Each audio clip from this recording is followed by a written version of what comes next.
propose avec cette réforme, c'est un vrai partenariat entre les citoyens, les consommateurs, les contribuables européens d'un côté et les agriculteurs de l'autre côté. La réforme de la politique agricole commune doit relever plusieurs défis dans l'avenir.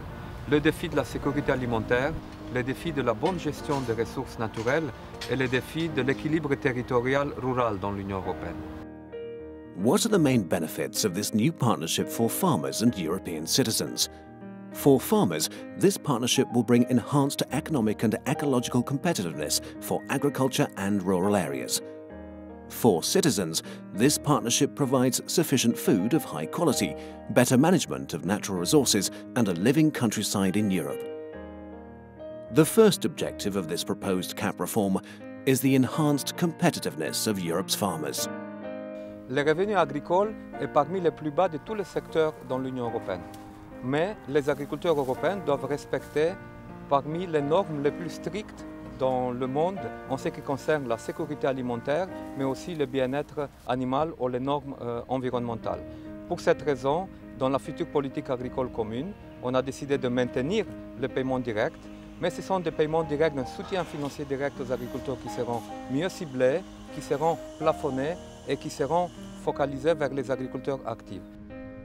With the proposed reform, the usual market management tools will remain in place as real economic safety nets. In addition, Commissioner Cioloş proposes new, efficient and effective tools to help farmers face crises which are nowadays more frequent and harsher. Donc le message est simple. Agriculteurs, organisez-vous, créez des fonds mutuels, créez des systèmes assurantiels collectifs et l'Europe vous aidera. The future of Europe's agriculture lies in its capacity to remain competitive, not only economically, but also ecologically.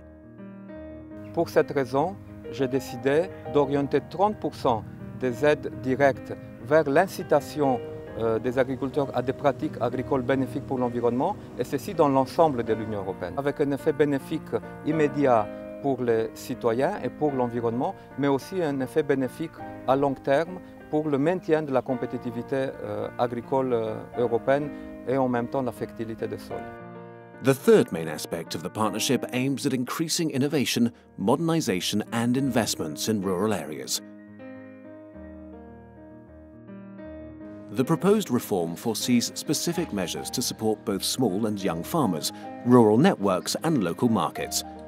This way, the Commission wants to enhance the development of direct marketing initiatives and promote the shortening of distances between farmers and consumers. At the same time, farmers are also given more and better ways to get organized in professional associations, enabling them to negotiate better positions with big players, food traders and supermarkets. This is what the new partnership between farmers and citizens stands for. First, enhanced competitiveness of the farming sector will provide citizens with enough food of high quality in the full diversity of Europe's traditions. Second, sustainable growth of Europe's agriculture will foster healthy natural resources, such as high water quality, soil fertility and biodiversity. And third, modernization and innovation in Europe's rural areas will support a vibrant countryside life in all regions of the EU. L'Europe a besoin de ses agriculteurs, les agriculteurs ont besoin de soutien public et la politique agricole commune est là pour faire ceci.